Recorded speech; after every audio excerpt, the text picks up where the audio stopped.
I've got my ears and my eyes on that situation. You know, I've got briefly, I've got 5 kids that have shown up on my Newsbreak app within these past 3 or 4 months. So, uh, you know, kids that I've taught that are in trouble now, you know, serious trouble. And Hmm. I'm just glad to be here, and appreciate Mr. Fuller being here. I appreciate you being here, Commissioner Mill. Yeah, thank you. We have we're going to save you last, Commissioner, if you don't mind. It's okay. But next we have Alan Walden.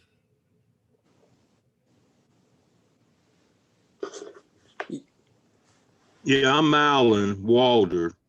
I only got a minute, Greg, because I told you I'm still at work. Right, I Okay, understand. but I want to participate in these type of form. I am a person in long-term recovery over 3 decades that's been laboring in our community as far as substance abuse and mental health. Okay, we're a grassroots organization that I've been with the Dayton Fellowship Club since its founding in 1990.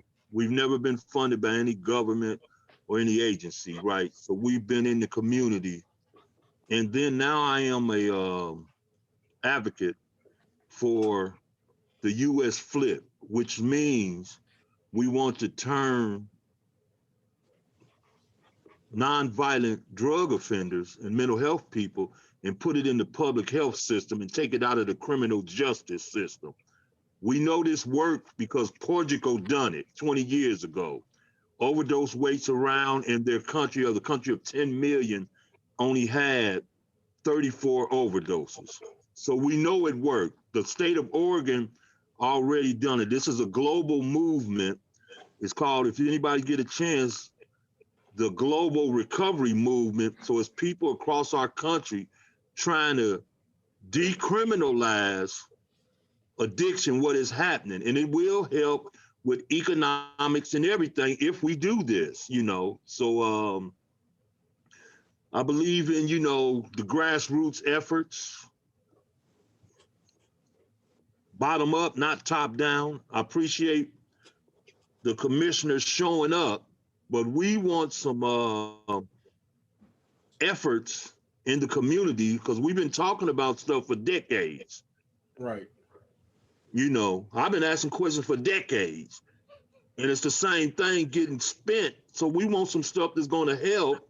We're willing to work. We ain't just willing to talk and be on Zoom, but we're willing to work to change our communities. It will make it a better place for us and the future people who come behind us. So we have been out here working. We just have questions for our leaders after the elections. Okay, we done worked, and we worked to help get people in, no doubt. And now that they're in, we don't just want them to go and sit in the comfort of the office and chill, if I'll put it that way, okay, y'all? Because sometimes I'm just straight when I talk. When you meet me in person, you gonna know I want some straight talk so we can help you achieve, Commissioner, what you're trying to achieve for our city. All right, that's enough for me for now. But I told you, do these a little differently, Greg, and I don't want to be at work and then I can hang with you through the whole segment, okay? Because you know me, well, you know me well enough. I ain't Right, gotta right. go through all that. Don't Right? worry, we'll be having our next one, and then we agree, and I think it was June. Then we said because we're trying to do this quarterly, so you know we'll That get. sounds good. Yeah, But we'll I get. do appreciate the commissioner showing up. Okay. See, that shows me something Right, right there off the Mhm. top, right. because a lot of time we don't want to talk to, okay. Well, we had at least 6, 7 people commit. So you know him showing up right there shows his commitment to keeping his word and everything, and that means a lot to our community. I know that. All right, Yes, next it we do. have Waldo Littlejohn. Go ahead and introduce yourself. How's everybody? Waldo Littlejohn, DFC, Dayton Fellowship Club trustee, community outreach representative, minister of Greater St. John Missionary Baptist Church. Just a concerned citizen. I got sort of dual citizenship in Dayton and Tropwood, so I'm on here to listen, We forgive you. ask questions, that is as well. Doing Jeffrey. My brother from another mother. Right. Okay. And Yeah, I thought you were gonna sing a little song, man, because You know I will if you say so. Wait a minute. If you tell me you're gonna run for the mayor of Dayton, Ohio, but we're gonna get into that later. Don't you know that? well, right. I think I was telling I told Greg at the time that I committed to do this that this is my birthday. Yeah. And so Today, happy Happy yeah, birthday. so it's important enough for me to be here, man. I told brother, I said, you know what, brother asked me, and I know he's been a good brother, been out there trying to make some things happen for people. So I had no problem in taking time out for my birthday. I mean, I got a whole lot of time to celebrate. Okay. All right. So, All right. Brother, make a wish request. Then I'm gonna try to be here. So yeah, I am. My hat's already in the ring, brother. So that's a given there. All right. But I want to talk about certainly Brother Lil John. You know me because we've been in the church, man, since we couldn't spell church. Okay. So and our mothers were like sisters. So again, like you said, that makes us brothers. The so in the background, some of you may or may not know, I'm a Vietnam vet. Dayton Public Schools, Jefferson Township Schools, Central State, Wright State degrees. I was a teacher. My brother artist over there, Mr. Allen, not Allen, I'm sorry, Mr. Morris. In fact, I taught art in Dayton Public Schools for 11 years. And art, ceramics, and jewelry. So me and Bing Davis were very close. We did some team teaching and things of that nature. So we got that bond right there as well. And Brother Howard, of course, your brother Quinn has been heavily involved with me as we've done some things with Men of Color, starting back 6 years ago. And I've known him before then. I've known him for a long time. But when I was asked to address these issues with young men of color through President Obama's My Brothers Keepers initiative, I pulled together a bunch of brothers who had some value and had some interest and some concern with working with young brothers. And your brother was one of those, and still is, because he still, of course, does some good things on behalf of young men. Been on the City Commission for now almost 8 years now, in my second term. And prior to this, I was on the state school board. And prior to that, I was president of the Dayton School Board. And prior to that, I was director of government relations for Dayton Public Schools for 25 years. And I was a lobbyist for them, lobbyist for the Howard Education Association, president of the Teachers Union when I was there. So I've been blessed to have had a variety of experiences in terms of representing people. And it's just been a love of mine to try to create some conditions for all of us. In addition to that, I've mentored young Black men for about 44 years in the Jack and Jill Botellian Militaire, where we had high school seniors from area high schools in a mentoring program that I've been working with the Jack and Jill organization, which is the longest serving organization in Ohio to mentor Black males. So it's been a pleasure for me to be a part of that process. Well, I think the last time that I saw you in person, you were a Dayton skyscraper a few years ago. Yes, sir. Francis Turner did a piece on you. Yes, because I belong to ABAC, the art group. Okay. And we were having a conversation, and I'll bring it up again, but Keith Harrison from Fazo and I, we would like to see Stone Street renamed to Land of Funk Way. And so that's something that I wanted to kind of put out there again. And I appreciate you. I've always found you, I've met you a couple of times. I've always found you very gracious and, very, giving of your time. So I appreciate that. I appreciate that, man. Appreciate that a lot. Now, Keith is another one of my brothers because his older brother and I, Steve Harrison,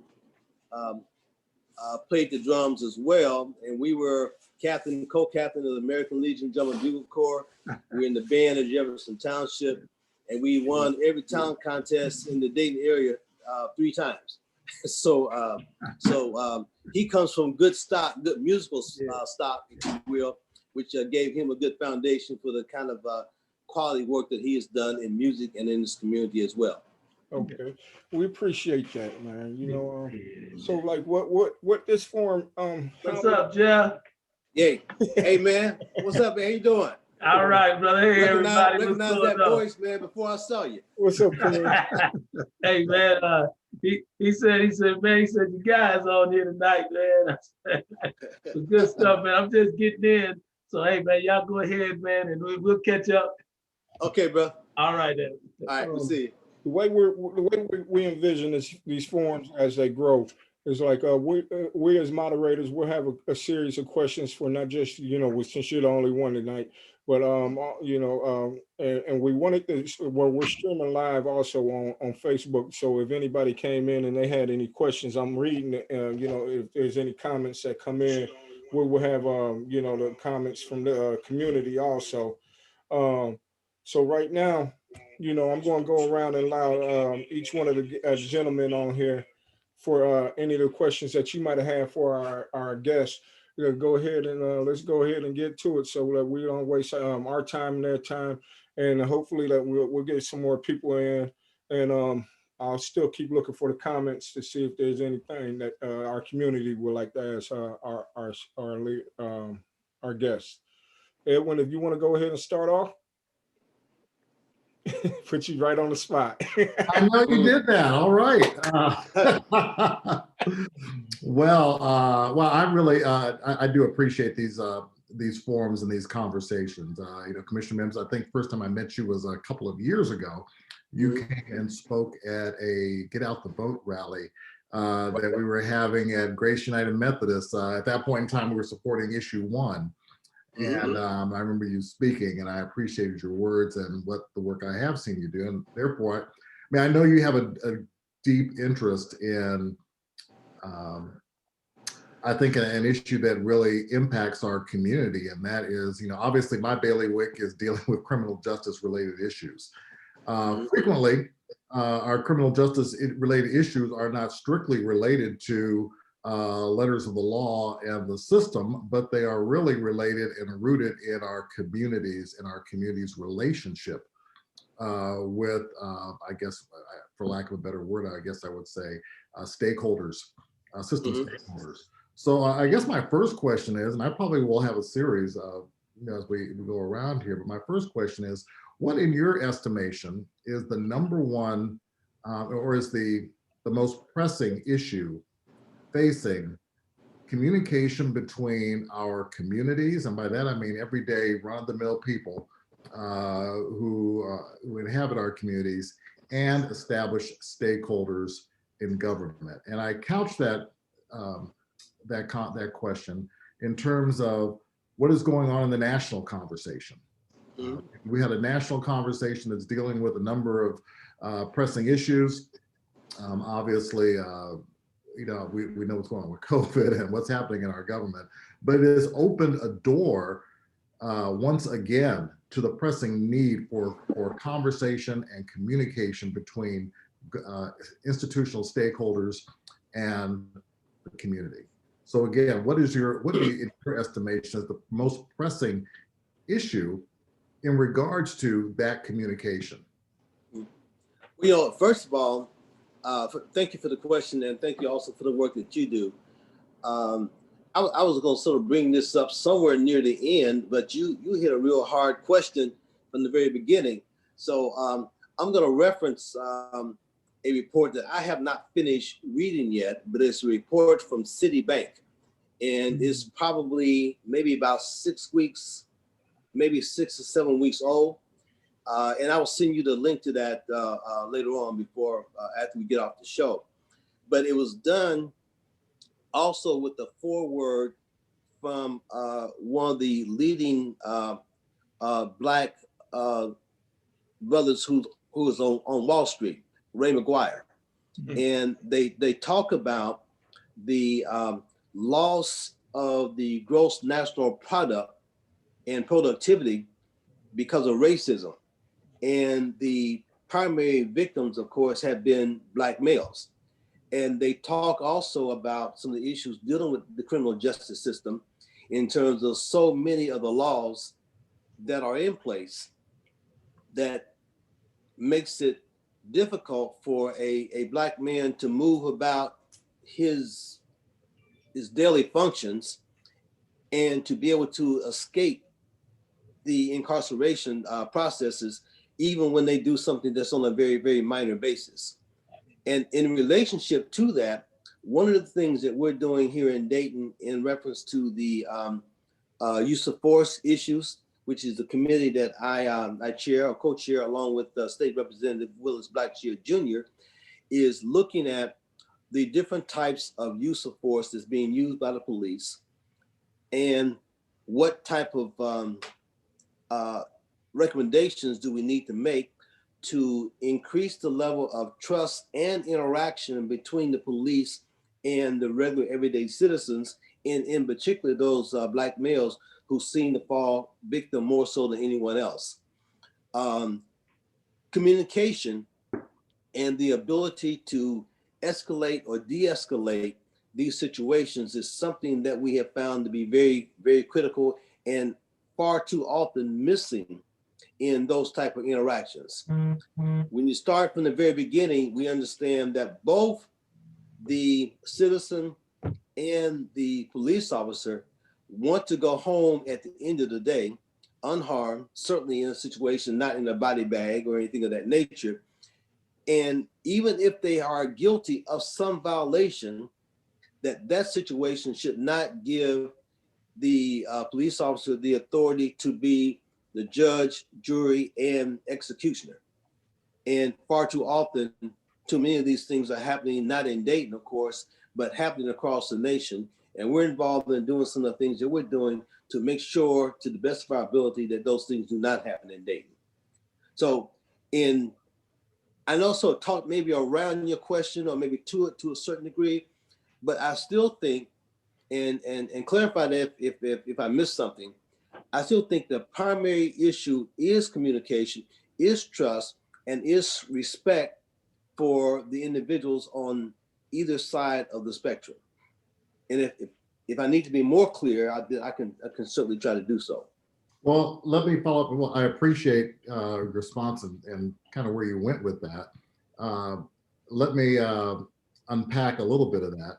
Okay. We were talking about, particularly you were reference issues of affecting law enforcement, use of force and those types of things. And one of the things that we have found or that we're seeing across the country, and I'm sure, you know, Ohio and Dayton is probably a microcosm of that, is that frequently when we talk about communication, whether it is in the aftermath of an incident or even in the aftermath of the aftermath, which is, well, where do we go from here? Those communications frequently take the form of institutional stakeholders flooding the zone with, here's what we're doing and what training we have and this and that. And it floods the zone with, here's what we've done, we're on top of it, don't worry about it. And what ends up happening is that the community doesn't, there's a lack of opportunity for real communication, exchange of not just ideas, but exchange what I guess I would refer to as really taking the temperature of what the community feels the real issue is here. And this, I've got another question that's going to lead, they'll follow up on this later on. There's a couple things I really want to ask you about. But I think that that's where we've seen a lot of these communications flooding the zone with what they're doing or what they have. It's almost in some ways a defensive measure. But what do you see as a way that we here in Dayton can avoid that? How can we have real authentic communication with our community members, especially with those who have a lived experience through the system, and so that we can really have a healthy understanding of this is what is really affecting the relationship between law enforcement and our community. So does that give you a little bit idea where I'm trying to go with that? Yes, and I think I answered part of that, and let me go a little bit further with that. When I mentioned what we're doing with the police reform committees that we do have, that is directly related to some of the kind of things that happened, of course, with George Floyd and some things that have been happening across the nation. The issue of trust, as we have interviewed and talked with the community members who are part of the 5 different groups that we have dealing with police reform, is a major, major issue. That am I in a position where I trust that I'm going to be treated fairly when I get stopped for a traffic ticket? Am I in a position of feeling that I'm going to be treated properly, and can I trust the situation even if I do go to court? I go through the legal system. Are the officers and or officials, be it judges or whomever the case may be, am I going to be treated in a fair manner based upon evidence, based upon past history? Am I going to be given the same level of respect that any other person who may not be in my pigment, in my skin, would be treated for the same set of circumstances? And I think when we get down to it, as we talk to almost every one of the members who are part of our reform group, and we have 5 different groups with some 21 people on each particular group, and they're not all people who just agree with police and who just agree with management or just agree with the city structure. There are people that we purposely put on these committees who have been very critical of the police and are very critical of the city, because we want to have real answers and not just answers to just go through the process. So that's one of the things that we're doing. And I could say maybe it's probably overdue. It's something that probably should have been done years ago, or probably something that could be done on a yearly basis. Because even as we look at some of the kind of recommendations that we're getting right now, we're making recommendations about training situations so that citizens and police will know their rights. What happens when you stop? What can the police do? What do you have to answer when the policeman asks you, a police person asks you a question? Making sure to the best of our ability that we expand those opportunities for people to know their rights. We're also working on additional training processes so the officers that we do have better or more advanced training in how to de-escalate a situation as opposed to escalating a situation. And we've seen across the nation that far too often escalating a situation is almost a given when someone is stopped, even from a minor perspective or a minor incident. Okay. We had a couple questions come in from some of the citizens that are on our page right now. One of the questions was, ask the commissioner what he would do about the highlighting redlining in the Black community. How would you address that for a change? Well, that's something that we're consistently trying to work on through the banking institution, because we know far too often that that makes it difficult for primarily people of color, more so even than people who are just poor. That those type of situations have been happening across the nation for quite a while. One of the job functions that I had with Dayton Public Schools for a period of some 25 plus years was to be the compliance officer.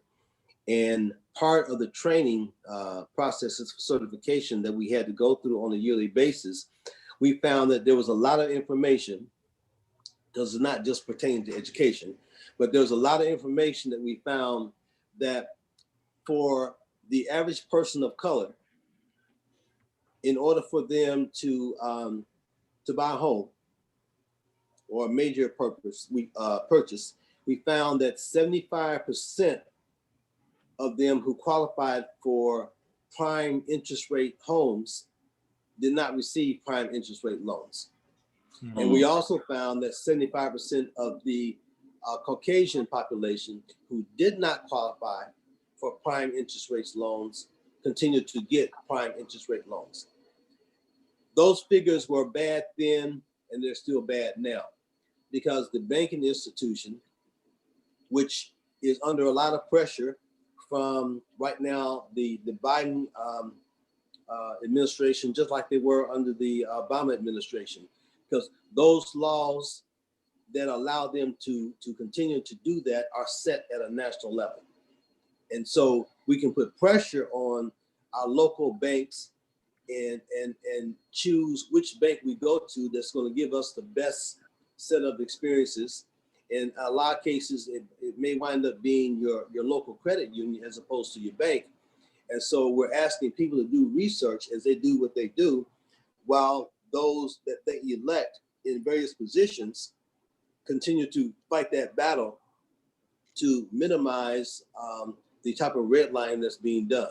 And when we are aware of some of those things, where they're making local decisions about that, then we again can continue to put enough pressure on them that they will hopefully make some adjustments and communications at their higher levels. But the key thing for them is still profit. The key thing for them is still profit. And they sit just like almost any other organization to find out what can they do to increase the profit for their organization. And they have these things called products, okay? Their products are insufficient fund fees that continue to grow, and insufficient check fund fees are those things that affect poor people and people of color more so than they do anyone else. So they'll find ways where those things maybe used to be, I don't know, I'm gonna go back maybe 20 years and say they used to be maybe $10. Then it used to be 20, there was 24, and now it used to be like 36. I mean, I don't know what it is now. Fortunately, I've not found myself in that situation, but it just exacerbates the problem when individuals find themselves in those situations. But the banking institution, and I know they're putting some people, and I forget who President Biden has put over working with the banking institutions, but those are key things that they're trying to address to minimize the redlining situations for us. Before I go to any more of the questions that the citizens are asking, if anybody on our any of our moderators have anything that they want to ask, go ahead and jump in, and then we'll have you guys ask one question, then I'll go back to one of the ones that the citizens have, or I can go to the ones that the citizens have. It's up to you guys how you guys want to go with this. Well, I actually have a question for Commissioner Mims and Mr. Fuller. I wanted to ask Commissioner Mims, I was having a conversation with one of my art group members before I got on this forum. And one of the things that came up was we were talking about the term defund the police, which I believe got taken totally out of context, but I wanted to see where you where you stood on that. And then I wanted to ask Mr. Fuller about the term restorative justice, because she also asked me about what did I think the definition of that was. And I was like, well, I'm going to be on the forum, so maybe I'll have someone that I could ask that question to, because I didn't, I know I could ask my brother, but I said I would ask somebody on the forum. So, okay, I'd almost like to switch questions because that restorative practice piece, I've been a part of dealing with that for decades. I find out that when young people, and even those of us who are older, when we have the tools and the skills to minimize conflict at its lowest level, then it uses less time associated with those type of things, and then more time in terms of positive issues. And I found myself having been involved, and again, as a former teacher, teaching students those type of skills the first 2 weeks of all my classes.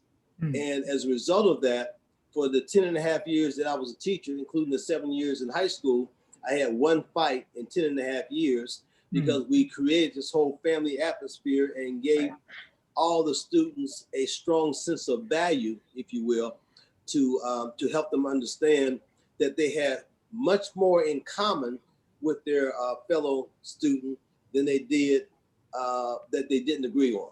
Now that was an easy question to answer, but let me take the hard one too. Okay, I think like you said correctly, that way too many people misunderstood, and some of them purposely, what defund the police meant.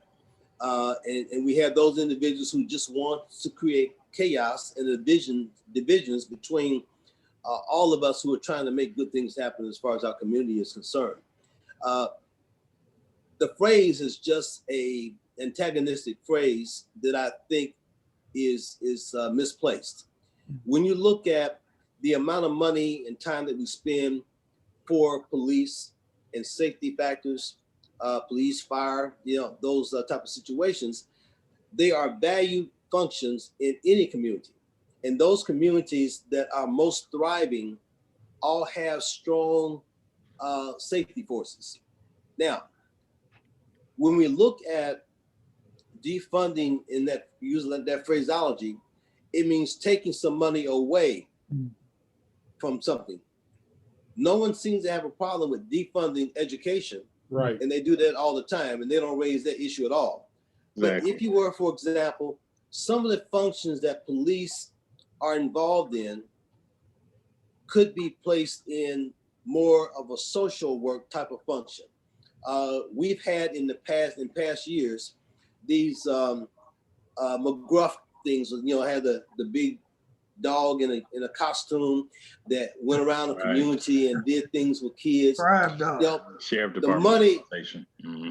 the money that funded that McGruff could easily have been put in another category, and you still could have McGruff, and that would have been called defunding of police.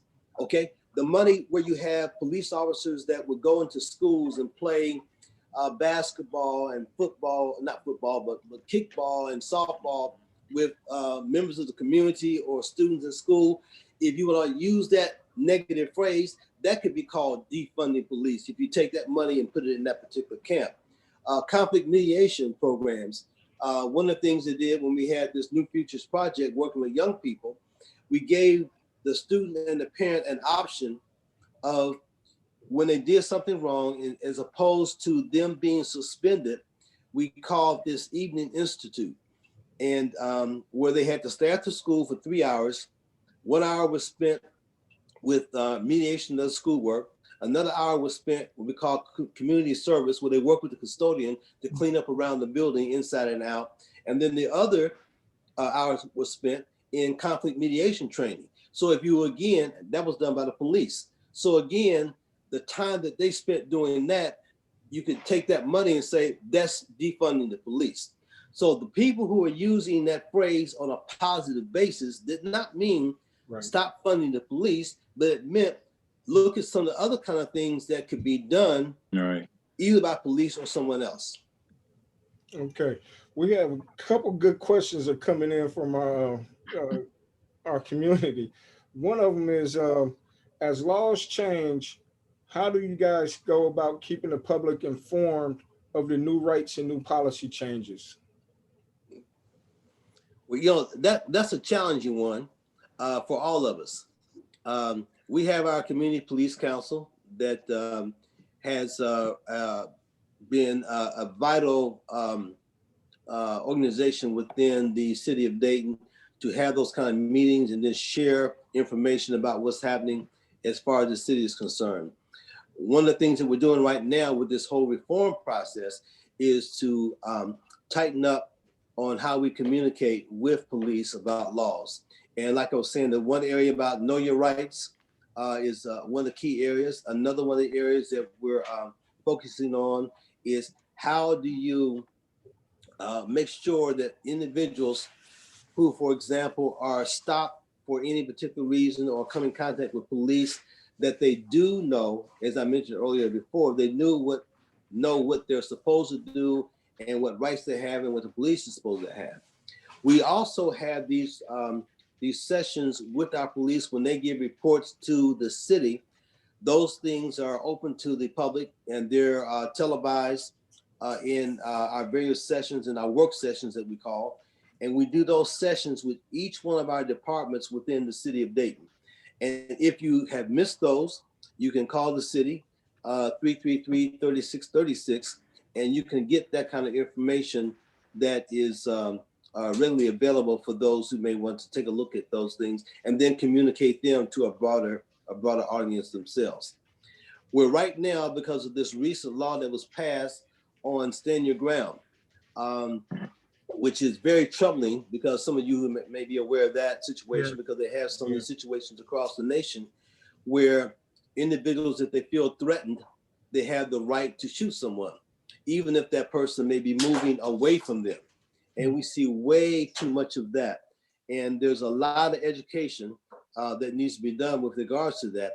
And there was someone I was in conversation with just today, and so many conversations. I was in the car and we were talking about how we have to, especially those of us who know people who may be victimized the most, how we have to be involved in doing the best job we can of training and informing some of our young people and those of us who are not young, again, what those laws are and what those rights are and what to be on the lookout for, so they don't fall victim to those type of situations and those laws. Okay. Greg, Go ahead. if you don't mind, real quick, I just wanted to ask Mr. Ford a question, because I wanted to get his take. I got Commissioner Mims' take on it. I wanted to get your take on that, on the restorative justice definition. Sure, I'll jump into that water, and I appreciate the question because it was leading to something I wanted to ask the commissioner. So, Commissioner, you get a break for a second while I warm up. While I do the warm up act on this. Got you off the hook, Commissioner.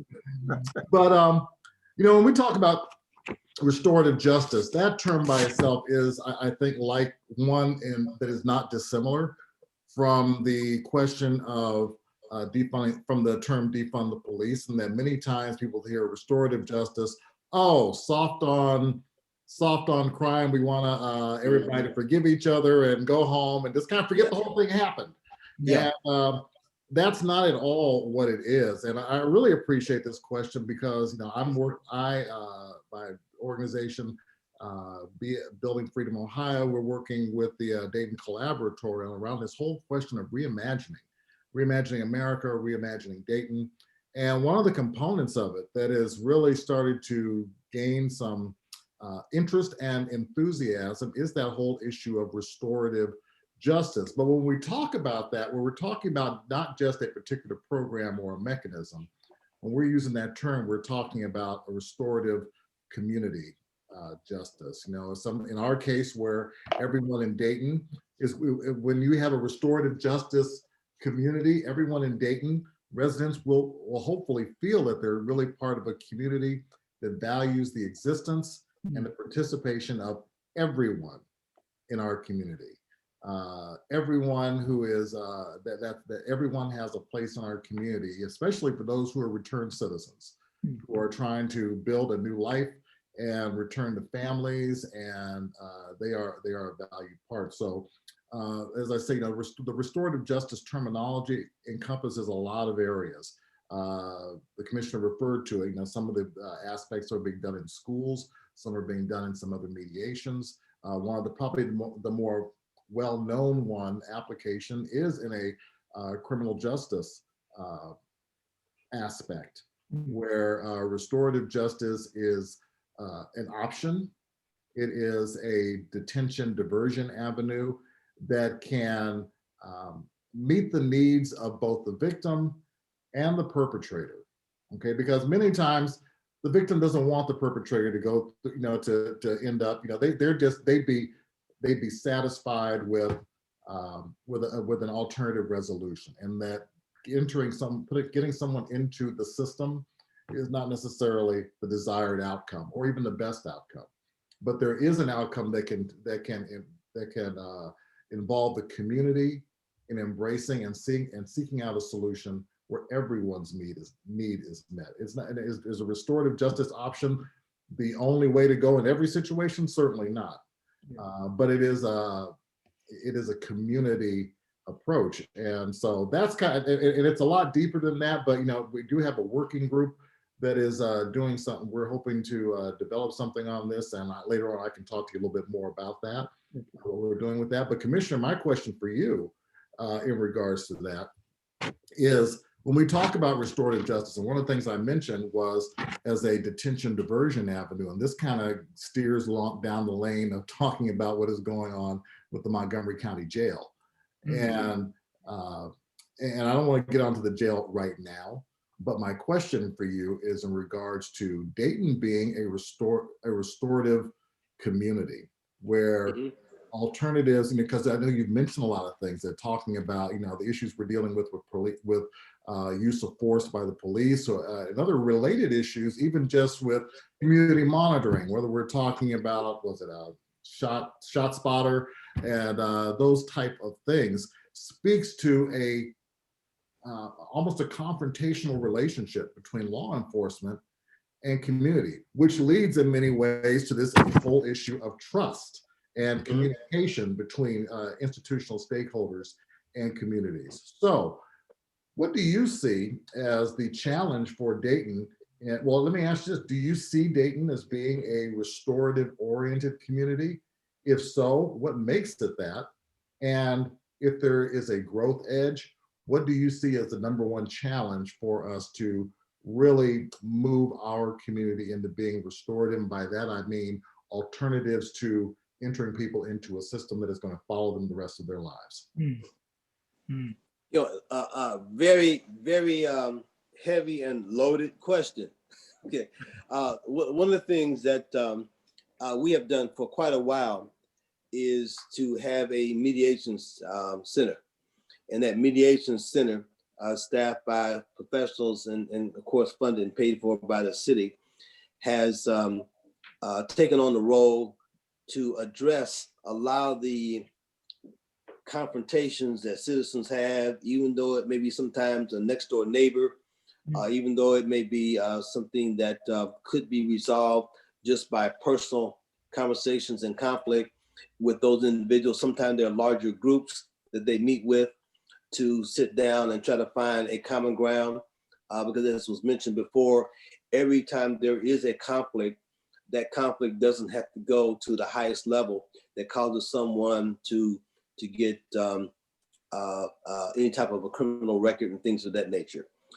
We have also found that Montgomery County, and I don't have all the details, but we do have some judges there, Helen Wallace and Judge Capizzi, who have worked in the juvenile court area with young people to find ways to, again, minimize the penalties, if you will, from some of the kinds of things that they would do that would lead to some of the higher level offenses.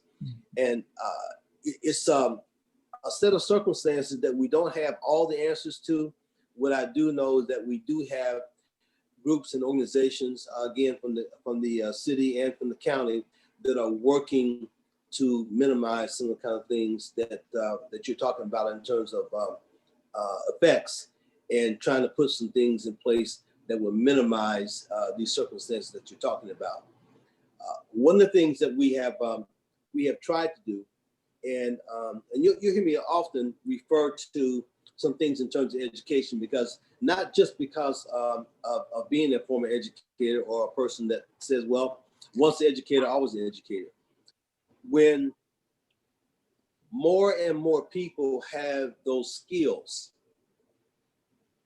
on either side, it puts them in a better position to resolve those conflicts at a lower and lower level, which then puts the city in a better position to not have these things dominate opportunities for people to get a record.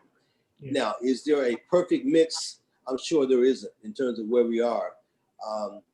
It's certainly something to continue from my perspective, because I've always had good results in doing those things. So it's certainly something that I think that any city, especially those urban communities where those incidents are probably the highest, should put a lot more time and resources into developing things of that nature. I think those things are optimal. Do you feel like the city of Dayton has an aggressive attitude as far concerning alternatives to the status quo system? You know, we talk about people, you know, you're right, we don't want people to enter into the system at all because that falls, especially our youth. And we're talking about that, a young person when you're young and not so wise, and you are behaving in a young and not so wise way, can put you in a position where, yeah, you have something that's going to close doors to you long before you even walk on the block. So my question is, do you feel that Dayton has an aggressive attitude towards creating alternatives to satisfy the needs of public safety and security, yet also finding what are opportunities that we as a community can embrace to prevent people from getting into the system that doesn't lead to us needing a jail with more beds? Right, exactly. I mean, no, respectfully, yeah, I attempted to answer that. I hope I did, to say, yes, I think we have that that attitude to aggressively work at that. And I tried to give a couple of examples in terms of things that we've done. And again, I'll say that police reform group that we're working with is a major piece in looking at those type of things. And also the aspect of how we choose and how we select and how we market to get additional police officers and how we train police officers, so that we, again, try to get some of these things on the front end as opposed to dealing with the activities and consequences on the back end. I know Alan had his hand raised. You had a question for him, Alan? Yeah, I've ridden with the police. I'm a certified peer supporter, so I've ridden with the police. This is about the defund the police and went and talked to people who had overdose on drugs and try to get them treatment instead of, lock them up. Because now the system is lock them up. In Ohio, I don't know, y'all, I can't remember, I think in 10 years where they said either get a people, non-violent offenders, treatment instead of jail. And Ohio said, excuse my language, hell no. Okay. Mm-hmm. So it's less. Now this is 10 years ago, Commissioner. Yes, sir. I've been hearing you say it's committees, it's this. Whose are these people for one thing? And defund the police need to be defined as far as taking resources where somebody may can go and the police won't be killing them. Whether it's substance abuse, whether it's mental health, because some people getting killed in the mental health. Now this is overwhelmed because I've talked with the sheriff, I've been in focus group, Adams board, I've been doing this for a while. So we talk about it a lot, but what is the plan to where they understand we're talking about if a police officer go out there and don't know that this person has a mental health problem or a drug addiction, this is a public health emergency. It's been one, but let's be frank, Commissioner, since the body's been turning, not dark-skinned bodies. And look, I talk directly when I talk about this stuff because now all of a sudden it's an epidemic. It's been an epidemic, So I've been dealing with it 30. And when I grew up, it was just really just to have fun, but it became like my man. I had my youth was reckless, but when I got to a point, it was a good thing that it was some type of help there.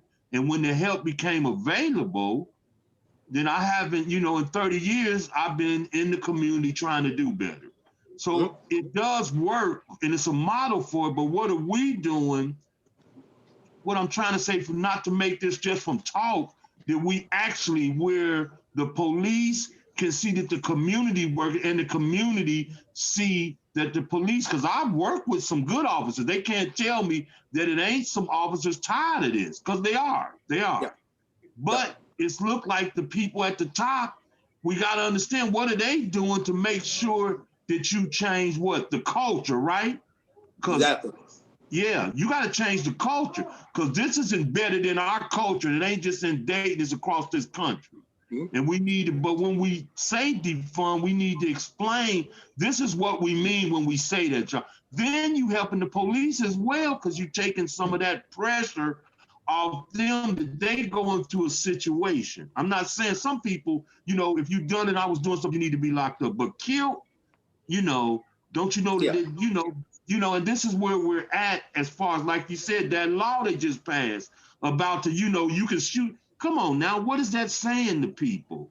What is that saying to people when you're supposed to be protecting and serving us? And I'm telling you, I still today, and I've been trying to follow the rules as best I can, Commissioner, and I still turn my head when the police get behind me. Oh man, is they going? And I know I ain't done nothing. Yeah. Well, Now you know, that's trauma. That's trauma, ain't it, Commissioner? well, man, I'm gonna tell you, Drive while black. Yeah.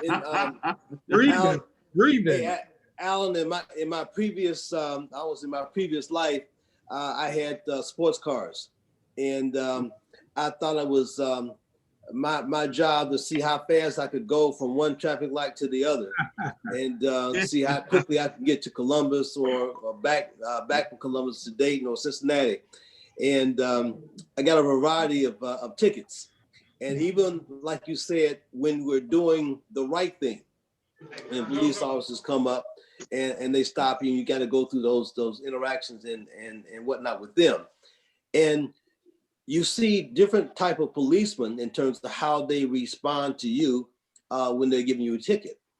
I had a highway patrolman give me a ticket one time, and he was so polite that I had to catch myself and not say thank you after he gave me this ticket. I had been racing. I had a Porsche. I was racing a guy in a Firebird in a Corvette. And I won the race. I had this radar detector in my car that told me to slow down because it was what they call the bear in the sky. And so I slowed down. And as I slowed down, the other two cars passed me. I got up about a mile up the road. He had them pulled over. And so then he waved me over as well. And a part of his conversation was, you and the Firebird and that Corvette were racing. And since you won the race, I'm going to give you a ticket first. And then he went on to talk about other kinds of things and stuff, asked about my family and, what about doing, anyway. And I had to catch myself to not say thank you for that $75 ticket at the time. But the point that you raised, Alan, again, and I hope I answered part of that, and I would just sort of add to that again. We are doing a lot with these reform recommendations. And a lot of that information is going to come out here in the next month or so or less, because we've been working on this for, guys, probably since early fall, late summer. And I know a lot of us are excited about some of the recommendations that have been made. And we're going to communicate that to the public as a whole. And we are also putting ourselves in a position so we can modify some of these recommendations, get money to put some things in place to implement some of the things that we're dealing with. And it's unfortunate that we can't change everything overnight. I am happy to have been a part of a rally that was sponsored by, I think some of the churches. I remember Bishop Cox, and there were some other individuals who had sponsored a rally downtown outside the federal building, where they invited the mayor, myself, I know Commissioner Shaw, and I think Joseph were there. And I was honored that they thought enough of us to be working together with them to invite us and to also encourage us to say a word or two about what we're trying to do. We had a little bit of a march to emphasize some of the kind of things that were discussed. Unfortunately, the march sort of got out of hand later on in the course of the day, and that caused us to look at some other things that we need to do to put this whole process together with these reform committees. So this is the outgrowth of the things, Alan, that you were talking about that have been going on, not just in Dayton, but across the nation in a whole lot of different areas. And our response is to get as much information as we can from the community to get a set of recommendations that we think from the community's perspective responds to the challenges that we have in terms of police and community relations. Okay, right quick, because my phone getting ready to go and I gotta go. How do we access that information, Commissioner? Well, it's going to be out very soon. like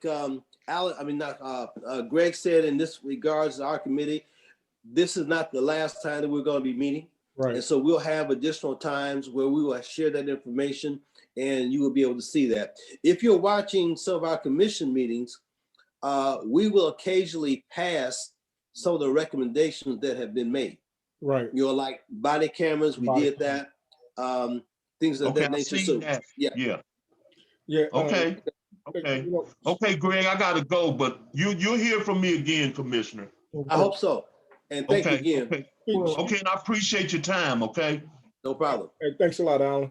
Speaking All of right. body cameras, that's one of the questions that are on our list that we have. But I want to get to this question before you go ahead, Morris. This is from somebody who's visited our city, and they had this question. It's very good. He said, "I understand the issues that we have as a people with the disrespect that we get from the police, etc. I've been to Dayton a few times, and I'm sure Dayton was a thriving city at one time, but this is 2021. What are you guys doing for the community as far as jobs, community centers, and having members having seats at the table with those who are making decisions for the community with that represents us?" Okay. You know, a lot. Okay. With there are there is data clearly indicates over the last several years prior to this whole issue with the visit from the Klan, the tornado, the shooting in the Oregon district, the pandemic that we're dealing with right now, we were on a very strong upward trend. We had reflected the largest, fastest job growth in the region, which a lot of times people seem not to understand that.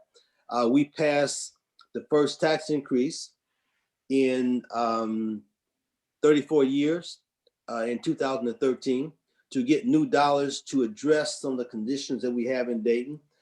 With those dollars, we increased the cutting of grass in vacant lots and thoroughfares, which doesn't sound like a lot, but it's a major issue if you're living close to those places. Yeah, we've absolutely. increased the number of police officers that we have by 20. We've also increased the number of EMS services because going through that serious situation with the opioid crisis. So that was to help that area. We've done a lot to increase and support our recreational facilities that we have in the city of Dayton. We also involved with those dollars in fixing all the roads in Dayton over the next 8 to 9 years. And we have put more than $6-7 million a year into helping the school system by creating these 5-star preschool programs and supporting them so that when our 3- and 4-year-old students go to kindergarten or first grade in Dayton Public Schools, they have a better chance of being successful. And the reason why we've done those things is because it's not the quote public school system's responsibility to educate children who are 3 and 4 years old. But if you don't help them with a better start, you're asking them, because most of them come to school 3 years behind in their developmental skills before they get to kindergarten. So you're asking them to be at the 4th grade level 4 years later, when in fact they were 3 years behind. So you're asking them to master 7 years of learning in 4 years, which is virtually impossible under the set of circumstances that we're dealing with. So in order for us to have a better educated community to address the myriad of issues that we're discussing right now, we felt it was our responsibility as a community to put those young people in a better position to be educated once they moved into the school system. Because unfortunately, they come in behind, and then 5 minutes after they're in the classroom, they're blaming the teacher, the school board, and the principal because of the kids' status. So those are some of the kind of things that we're doing with regards to those issues. All right, Morris, I know you had a question. Yes, Commissioner, if you can, if you can speak on this at this time, if this is something that you can speak on now, or it'll be something that you might have to speak on later. But right. One of my questions is that I would like for instance, there's been a lot of discussion, especially after George Floyd, about community, more community panels, like people in the community being able to weigh in on what a particular officer's situation might be, instead of them being protected by the police union and being dealt with internally. It's like, I'm gonna, let the police the police. And I'm just wondering, are there any avenues for more community involvement, for, like, say for instance, that an officer can just leave Montgomery County and then go to Greene County and get hired,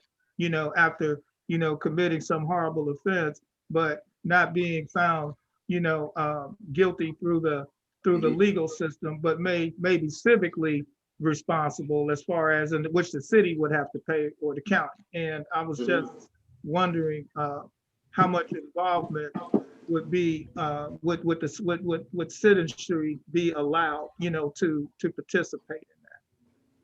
Well, we do have a citizens review board that generally addresses issues on the back end of some things that have happened.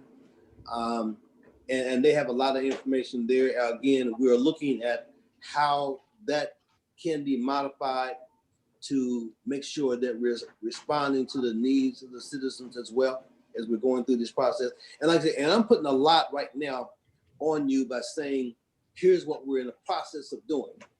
And I take some pride in that, because to my knowledge, it has not been done before. So I'm really happy to be a part of this commission to do something that is bold, and again, way overdue. I'm going to admit to that, way overdue. I'm just glad that we thought enough of the citizens of Dayton to do that right now, based upon these circumstances. I know part of our outgrowth or response to some things that have happened in previous years was to have some of these things to be put in place with the community police council. And so we're looking now at how, and if that needs to be modified to a particular degree, to make sure that we're in a position to respond to these things on a better basis. Because the goal is to improve.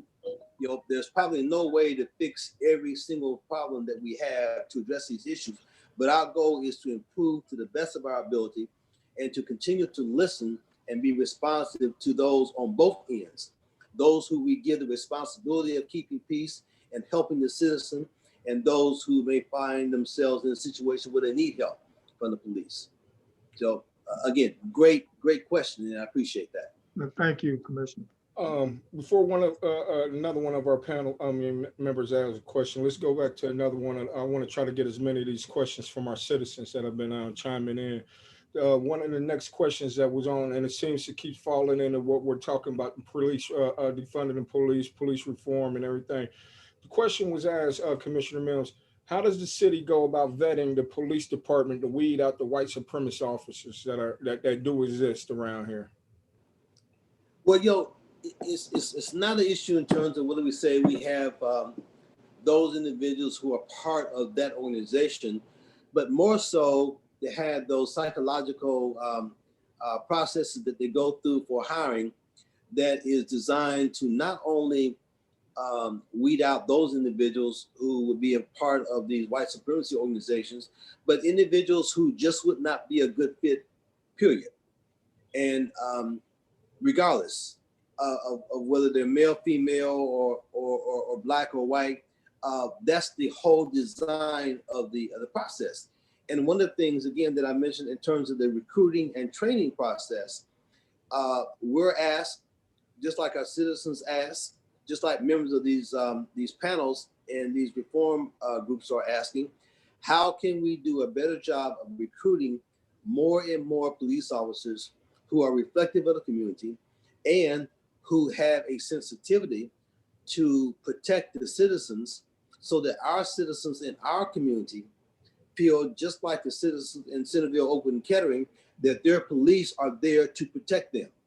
It's way too often, like Alan was saying earlier, that even though he wasn't doing anything wrong, just when the police came up in his vicinity, he felt he needed to be on his P's and Q's.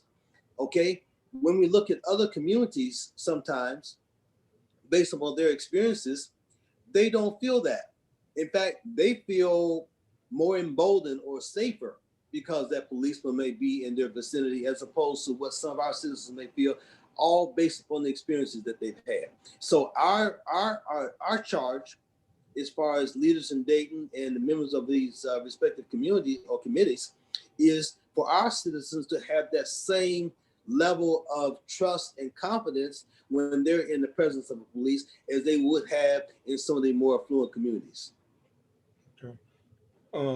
Any of you guys got another question for him before I go to these? I got three more questions that were asked. So, I want to try to keep the rotation going. One from the community, one from you guys. If not, I'll go with the ones from the community. I see everyone's mic came on, so go ahead. Commissioner, I got a question for you. I know we've been talking about the police reform committee. I know that, and I know that you have recommendations coming out. Let me ask this: what provisions have been made, or once those are? And I know that I can't remember how long they've been in existence, but once they release their findings, what oversight protection has been created or designed so that we can keep up? I mean, so obviously if they make recommendations, Yeah. who's going to oversee it to make sure that they're implemented? If they're not working, how are we going to make changes? And how is that going to be communicated with the public, or as opposed to like the group that's on the committee? Yeah, great question. And we've also thought about that, because some of the committees are going to be asked to stay somewhat intact.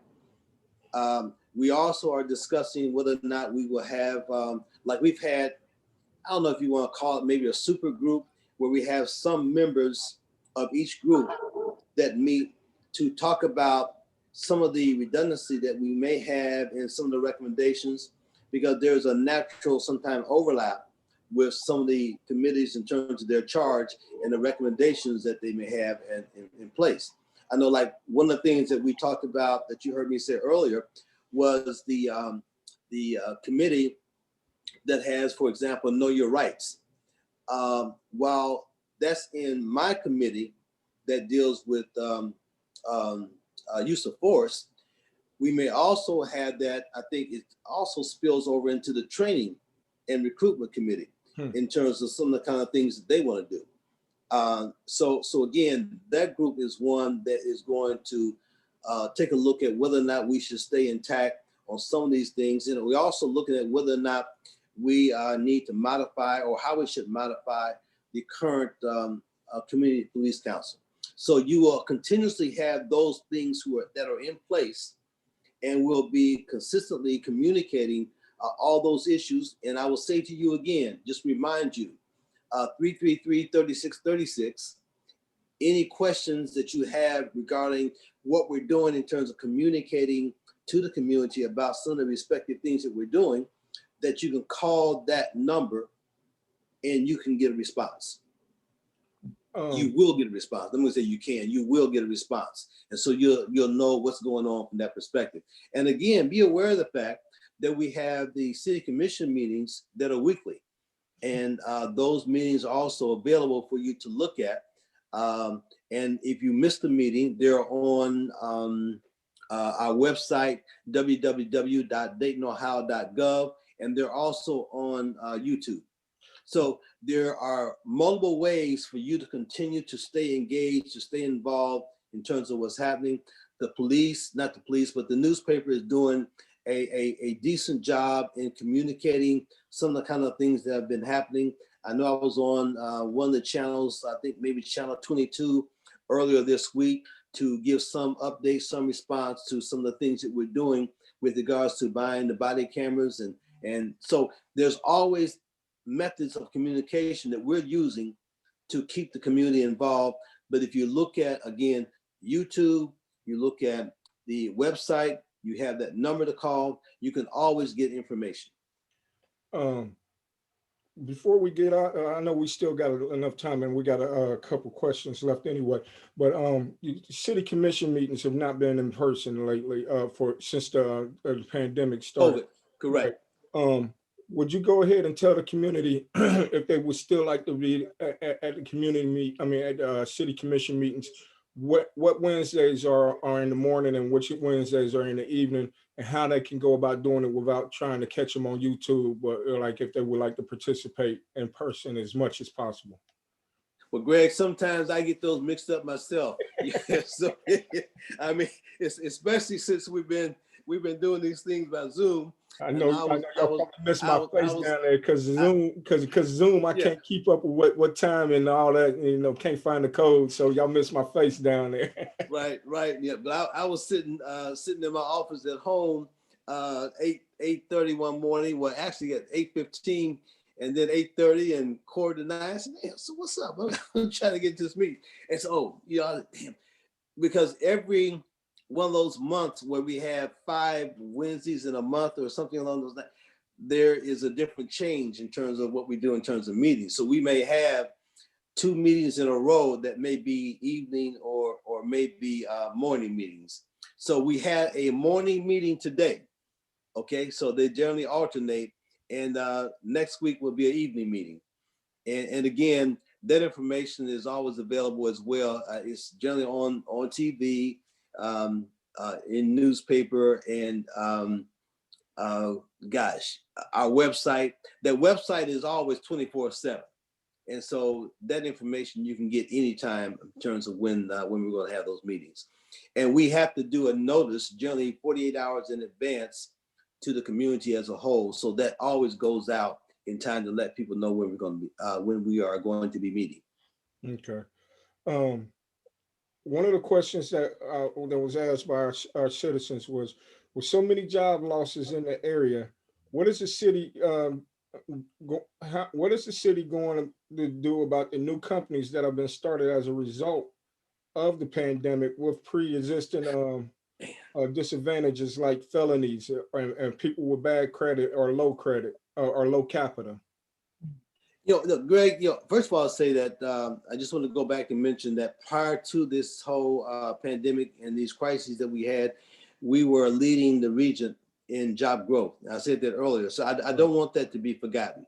The aspect of us losing jobs is something that is nationwide, because this whole situation has been mishandled by our national leadership, and fighting to get more and more dollars from the CARES Act, and you've seen individuals who argue about whether or not you should get more money here, or whether you should get $1,200 or $2,000 or $600, $300 or nothing.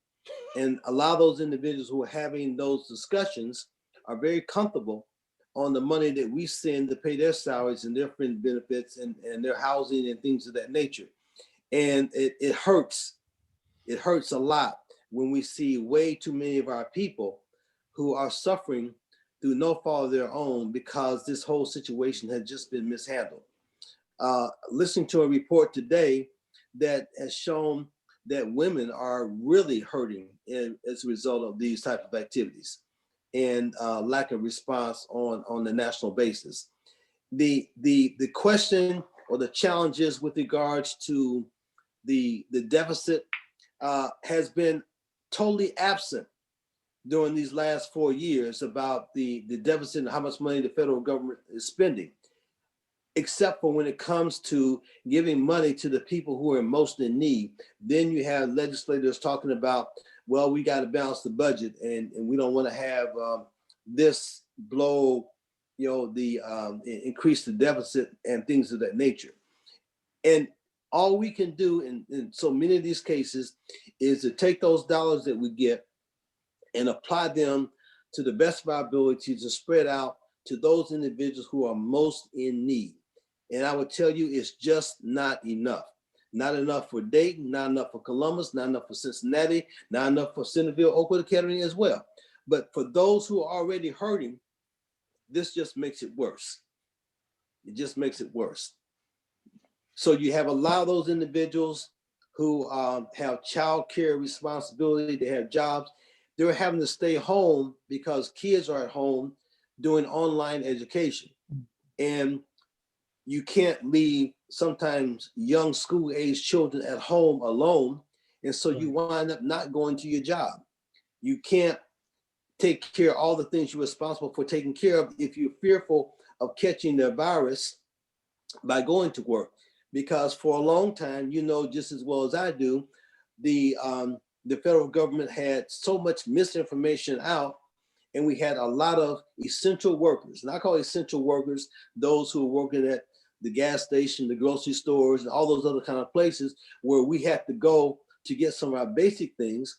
They were without the proper equipment to keep themselves safe or to keep anyone else safe. So, I mean, I appreciate that question, but it's not an easy question to answer, just like I'm sure it wasn't an easy question to ask, because we have so many of our friends and associates who are affected by what's going on. Another one of the questions that was asked by the community was like, red light cameras that are right now. I know I'm guilty because I just had to send you guys some money from right there in front of Roosevelt. But and also on the east side of Dayton. Are those is the money being raised from that? Is that's what's funding the body cams? Yes, a portion of that is going in that camp. Some of you may remember the lawsuits that have started maybe six or 7 years ago that we had with the state legislature with regards to a couple of different things that they did. Okay, there is sometimes this punitive mentality that affects urban communities. We lost $12 million through our local government fund for no reason. No reason at all. And then that $12 million that we've lost over the last 7 to 8 years has gone to municipalities and townships. In addition, the $5 million that we were getting from the red light cameras, the state legislature ruled that to be something that we couldn't do. We have gone to court on several occasions to find out that we can do that because we proved that those red light cameras saves lives. And that's our primary responsibility, is to keep our citizens safe. So then after the court ruled in our favor on that, the legislature filed another complaint or another issue, passed another law rather, to take whatever money we got from the red light cameras and take that out of our budget allotment that we were getting from the state, again, to put us back at that particular point of, again, not having those dollars to spend in the way we felt we need to spend it to take care of our city. So we go back to court again. And so then we get another modified version of that allows us to still take those dollars, because we ruled, or it was found that we still had the responsibility to keep our citizens safe, to minimize speeding and accidents and deaths, to take those dollars now. And the compromise was that those dollars that we get from the red light cameras would go directly into safety forces, be it body cams or dash cams or whatever else we felt necessary, specifically in the camp of keeping people safe. So that's where we are with regards to that. And I had to say, Greg, my household has also contributed to paying for those body cams and dash cams as well. Right. We have one more question, then I'm going to open it back up to the panel because I want to get our citizens. They've been. I like to thank you ones who participated and have been asking questions. These have been some very good questions, and I thank you again, Commissioner Mims, because like I said, we invited a lot of people, and 6 or 7 people are committed, and you came, so you had to end up brunting the burden of it all. But it was just meant to be that way, what a hell of a birthday gift, Yeah, that's how we were gonna say that, yo. Because my dinner my dinner is past ready. So Right. Waldo gonna sing for you before we get out of here. One of the last questions that our community activists and participants asked was like institutions more like mental health crisis interventions at the schools to deal with adverse childhood trauma, with the public safety and community policing, reentry programs, de-escalations. Are there any city dollars that are available for help funding these things? And if there are, how do the community go about accessing these funds? Well, first of all those things are extremely expensive and necessary. Yeah, I know. We have seen a reduction in terms of state and federal money going into those areas.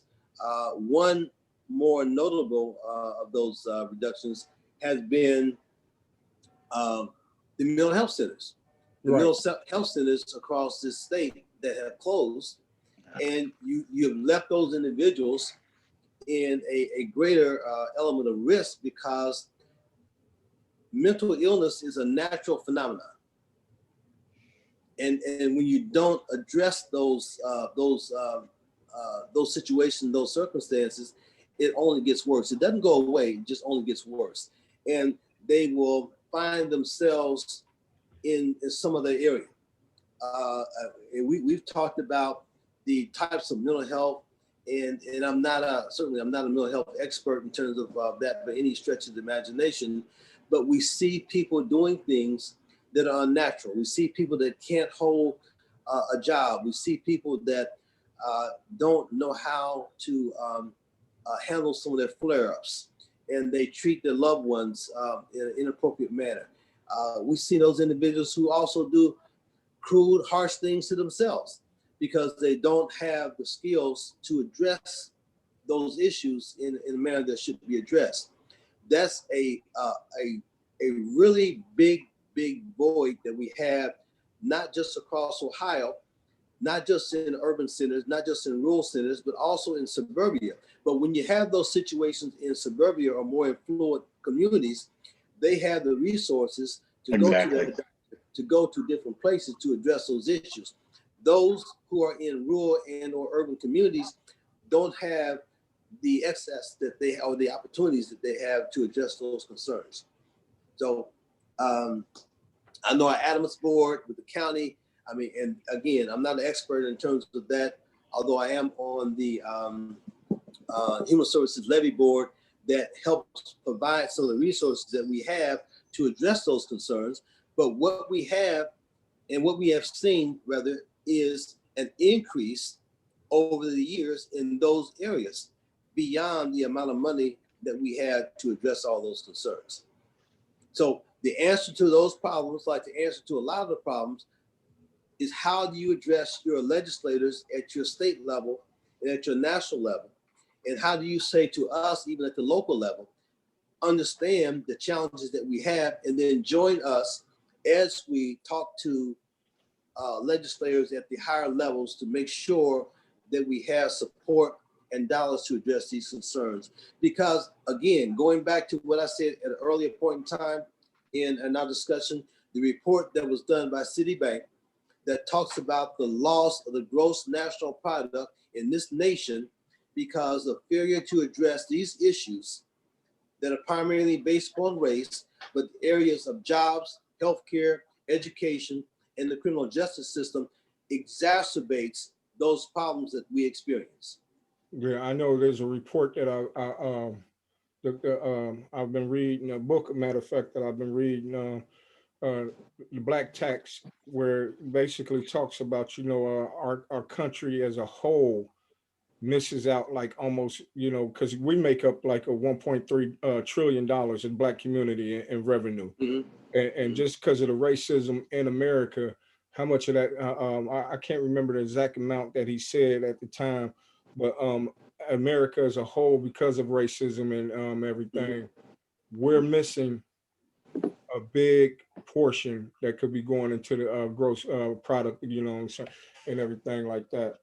Um, you know, again, man, I thank you for coming. Now, I know if there's any more questions that the panel might have for you, if not, we're going to try to let you get up out of here because it's your birthday and everything. Anything else for the commissioner on the panel? Well, I just want to thank Commissioner Mims also for being here and taking the time out. My birthday was last Friday, so Okay, all right. All these Aquarius is You're right. Aquarius too, dog. Aquarius. Okay. but I wanted to thank you also for bringing up the pandemic and touching a little bit on the pandemic assistance situation, which is PUA, and Mhm.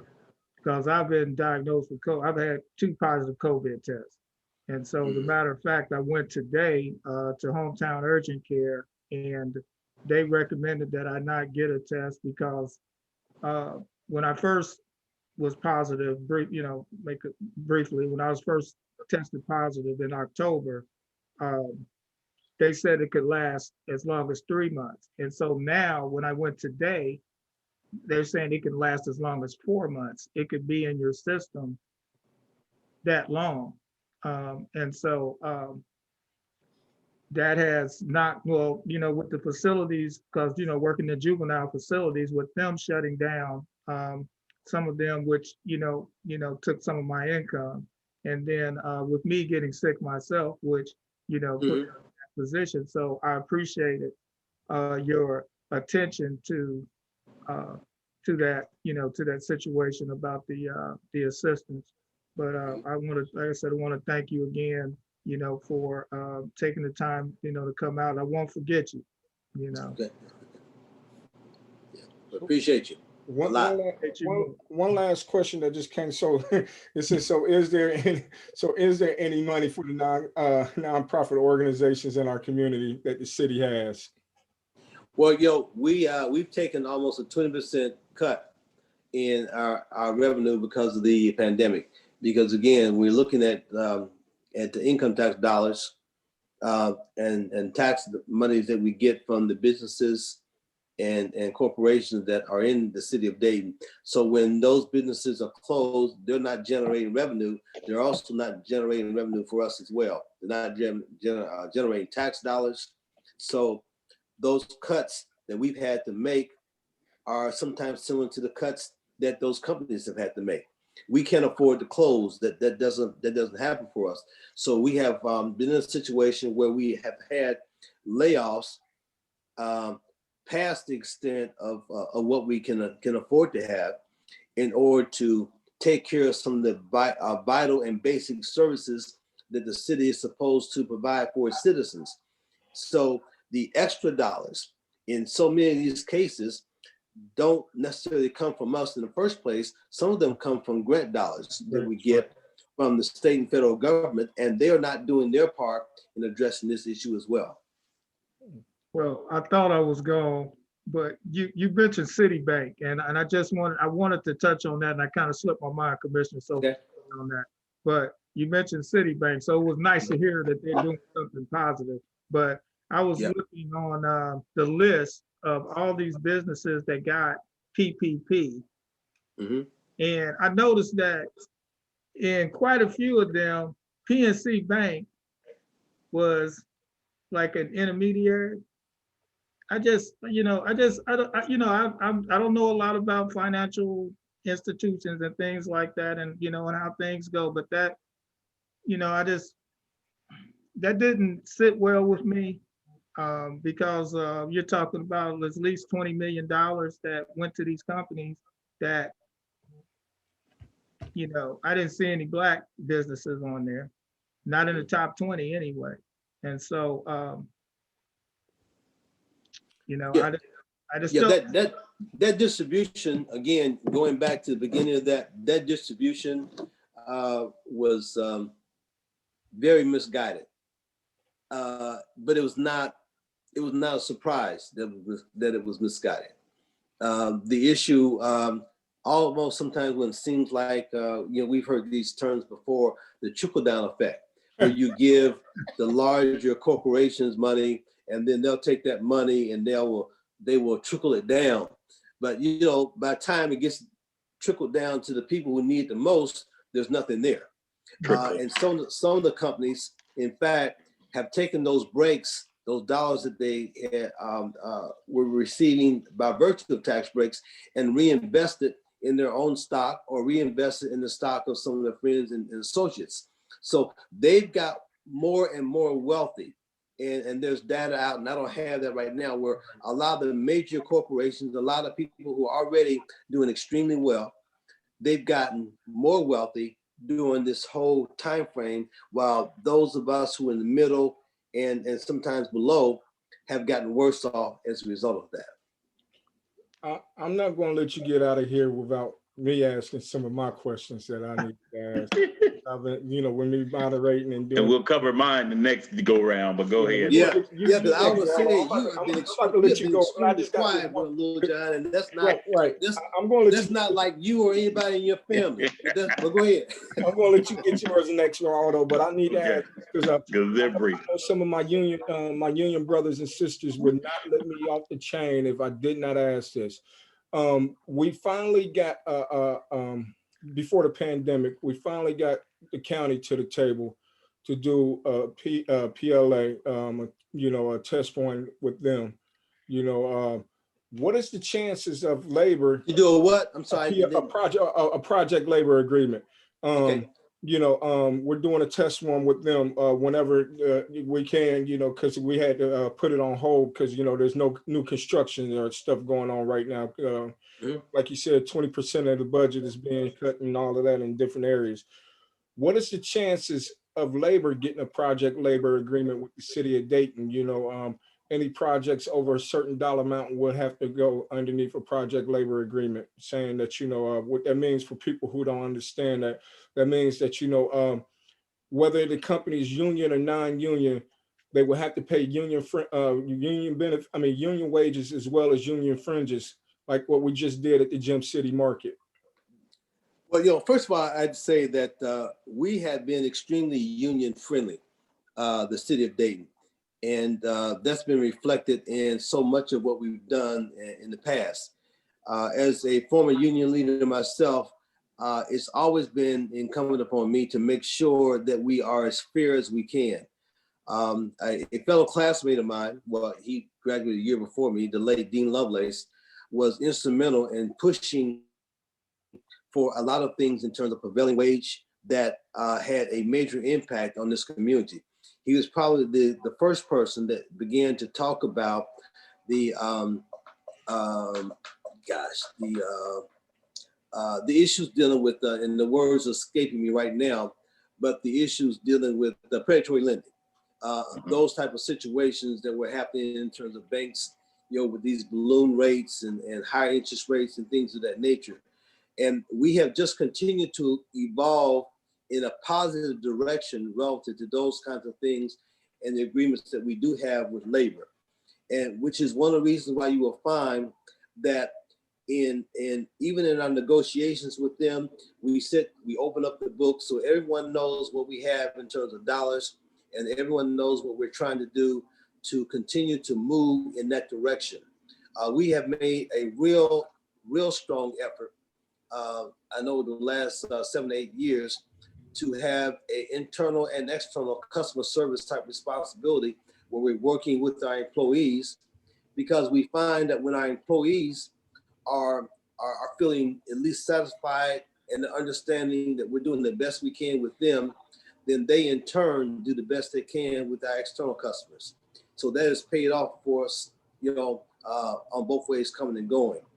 The growth that we've had through the local minority and women-owned businesses has been another area that has helped us continue to move to keep those dollars that we spend on these different projects in our community, so that those dollars continue to circulate in Dayton, as opposed to outside the state or outside of our respective communities.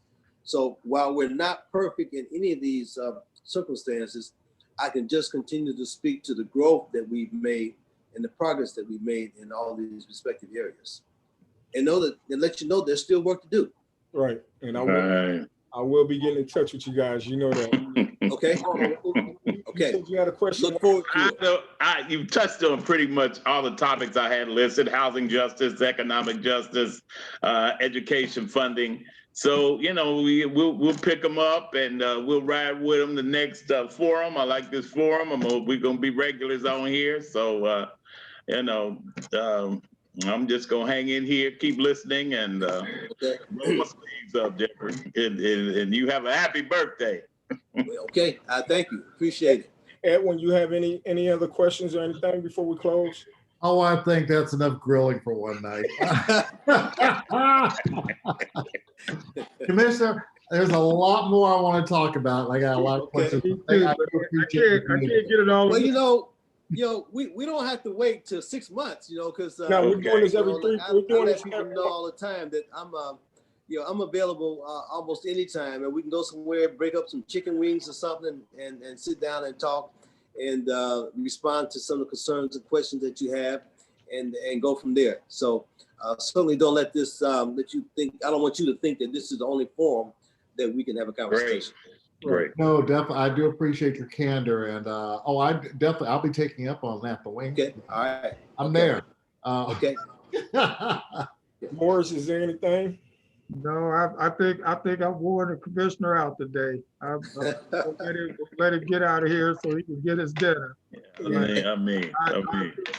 I appreciate your candor as well. I mean, I have to, ditto Mr. Fuller there. That it was very gracious of you to come, Commissioner. I really mean that. So. Okay. All right. And like I said, appreciate you both. Yes. Right. And like I say, I appreciate you coming out. Like I said, we put this invitation out. We've been planning this before the election, and we put the word out and we had people commit, and you're the one who showed up. So that shows, for our community, that shows who really is caring about giving back and talking to us. You know what I'm saying? So we appreciate this, Commissioner Mims. Our next one, like we're doing this once a quarter. And I think our next one was slated for either May or June, but you'll get the word when the days. We're going to get together this Saturday and get all of our days together. That way, there's no excuses for anybody. Because I know when I was running for office, when I took a commitment, didn't nobody have to call me and remind me, because when I say I was going to come and talk to you and everything, it was in my calendar. Just like how I didn't have to call you and remind you, and I appreciate you. So there's no excuses. They know who I'm talking to right now, because this forum is put together for our community, so that we can get to know our politicians and our elected officials a lot better, and our community leaders. And that way our community leaders, politicians, and elected officials can get to know what we want to know as our concerns. So I'd like to thank all of the citizens who took time today and asked some real good questions. Those are real good questions. And we will be doing this every quarter, and hopefully we'll get the word out, get more participation. And again, Commissioner Mims, we thank you for coming out, and good luck with your race, coming up and everything like that. You never know. In 2 more years, I decided to sit my cycle out to make sure I got Felons with a Future running up good and everything. Never know, in 2 more years, I might be sitting in that chair. If you're the mayor, I might be sitting in that empty seat that you're leaving vacant, as that commissioner. So we never know.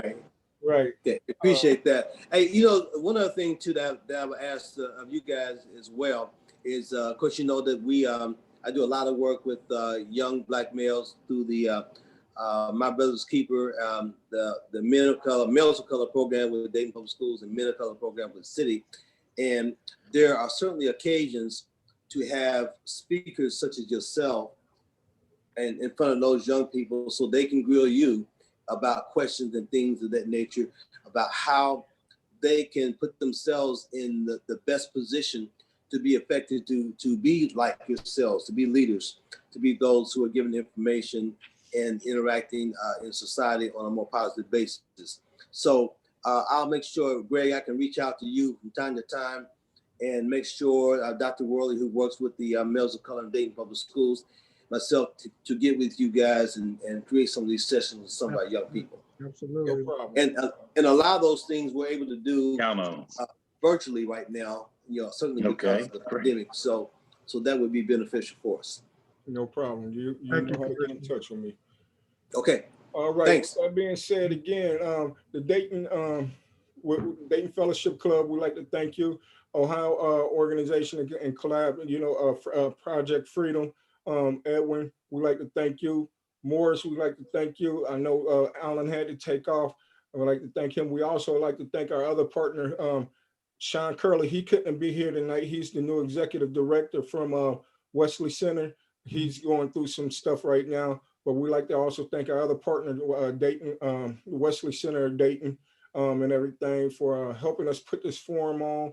We're looking forward to doing more of this. So if you have questions that you would like to, contribute for our next session, you can email us at blackcommunityblackboard@gmail.com or felonswithafuture@gmail.com. Edwin, if you don't mind putting out your email address so that if they have any questions that they might want to ask towards you or anything like that, please go ahead and give us your email real quick. Sure.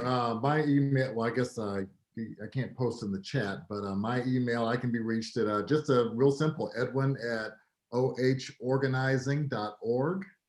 And you can also find us on Facebook, either the Ohio Organizing Collaborative or Building Freedom Ohio. Both of us, we have pages for both of those on Facebook, and Ohio Organizing Collaborative also has a website, ohorganizing.org.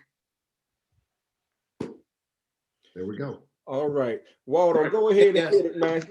Give the commissioner his birthday song so we can get out of Happy here. birthday to you. Happy birthday to you. Happy birthday, Jeffrey.